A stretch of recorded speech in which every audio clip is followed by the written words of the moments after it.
Hello. Today we are going to talk about a phenomenon called truss uplift or partition separation. I'm Chad with Truss Components. I have been working in the truss industry for about 35 years, and I'm happy to talk to you today about this subject, which isn't everyone's favorite, but it's an important one.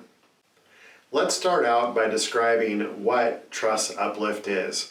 So, as the name would imply, it refers to when the trusses lift. So a typical truss, let's just say a simple common, is made up of top chords, a bottom chord, and some webs.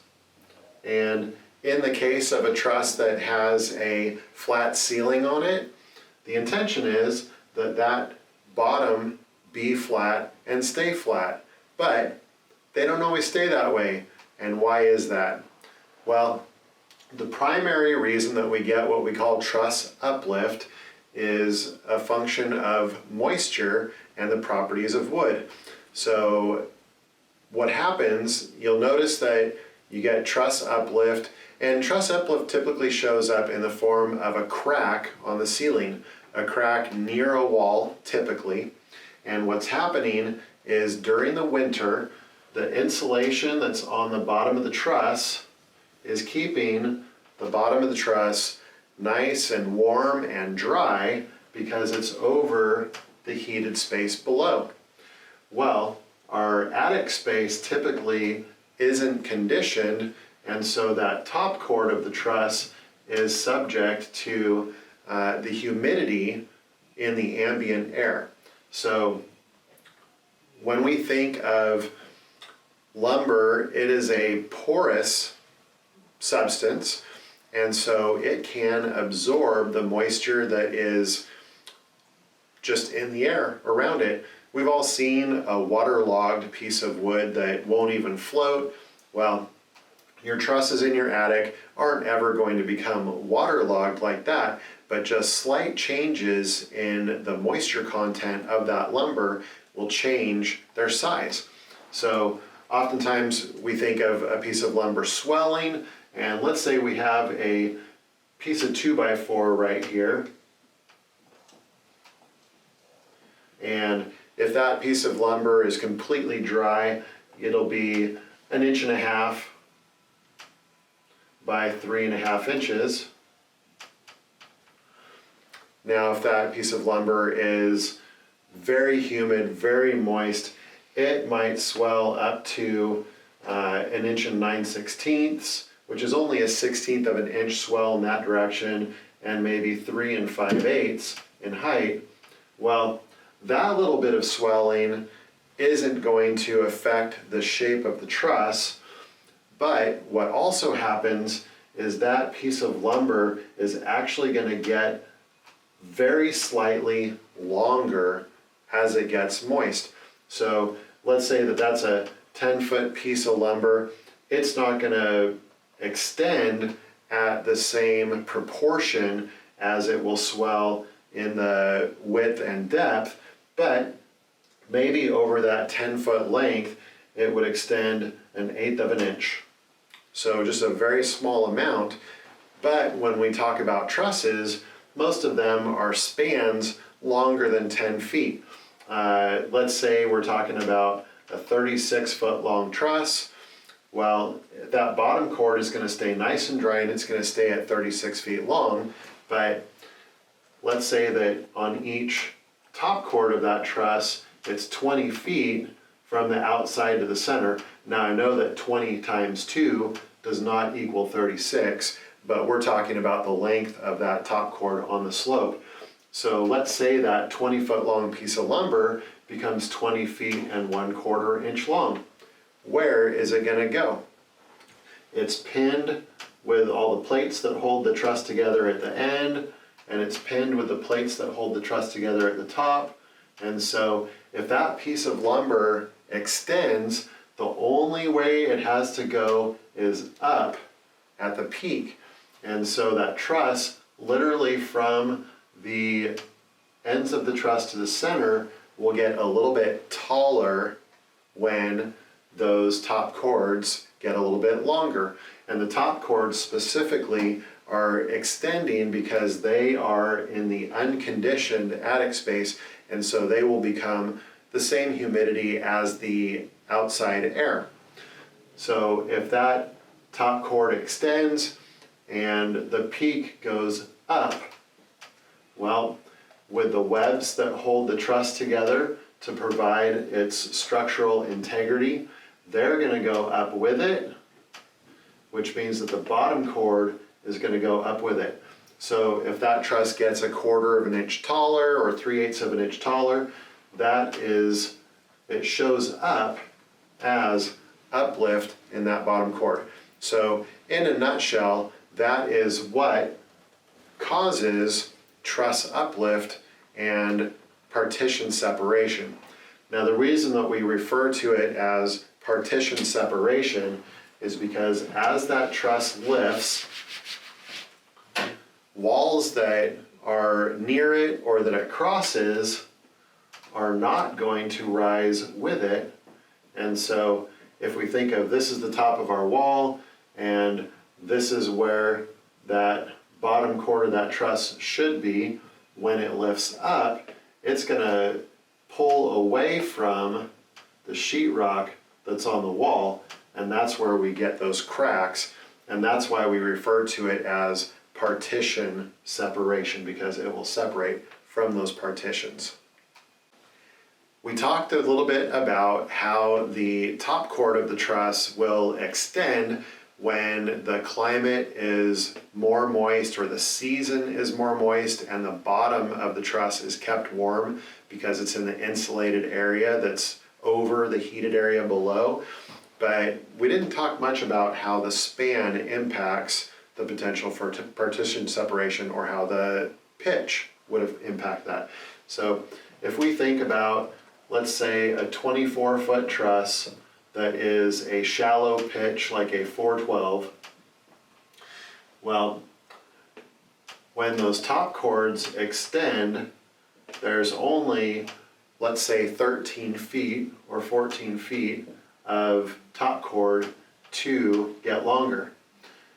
If we extend the span of that truss, let's say we go out to a 48 foot,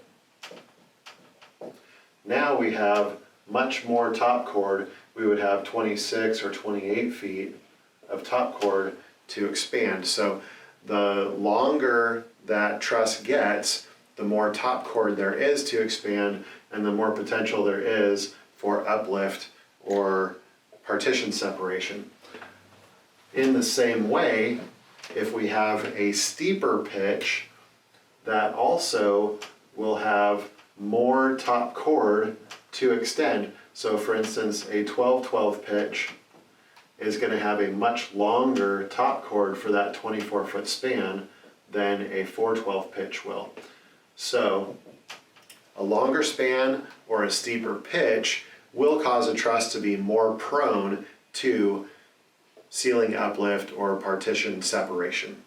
Hey, I just wanted to sneak in for a minute here and make sure I put enough emphasis on the importance of allowing the trusses to move.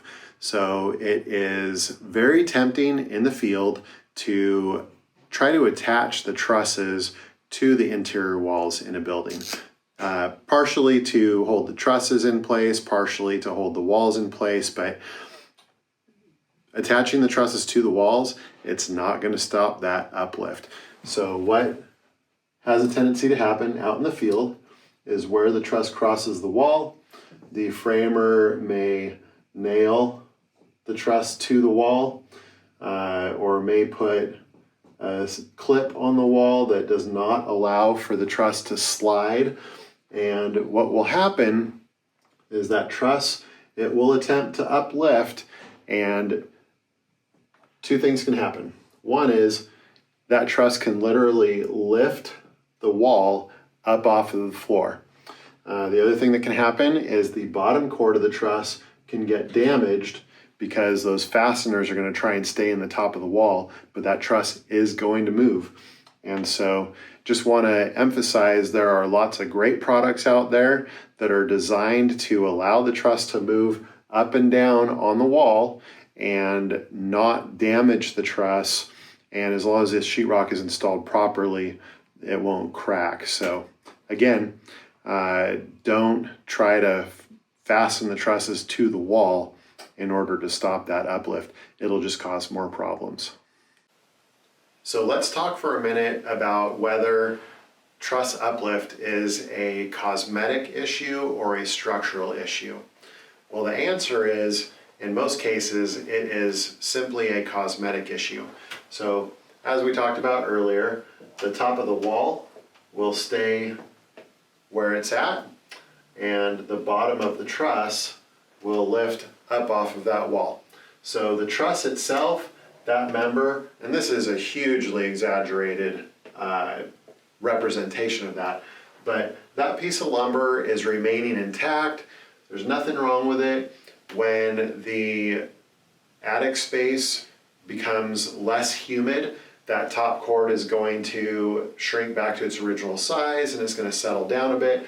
And so all that's happened is we've ended up with potentially a crack where the sheetrock on the ceiling and the sheetrock on that wall meet.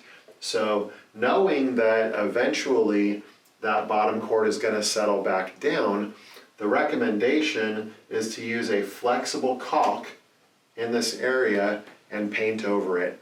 And that way, when the bottom cord settles back down, it will compress that caulk. You'll essentially have that crack disappear. And then, most likely, the next winter, that crack is going to show up again, except that with that caulking in there and it painted, you won't see that crack show up. So it is a cosmetic issue, it is not a structural defect. Okay, so let's talk about some ways that we can help minimize partition separation or truss uplift. And in all honesty, truss uplift is not something that we can eliminate based on the design of the truss. It is simply a phenomenon of the properties of wood. Denser woods expand and contract less. Softer woods or less dense woods expand and contract more. So that can impact slightly the incidence of truss uplift, but in either case, it's going to happen regardless of how your truss is designed. So what can we do to minimize the cosmetic impact of that truss uplift? Well, there are a few ways that we can do it. One is we can avoid attaching our sheetrock close to the partition.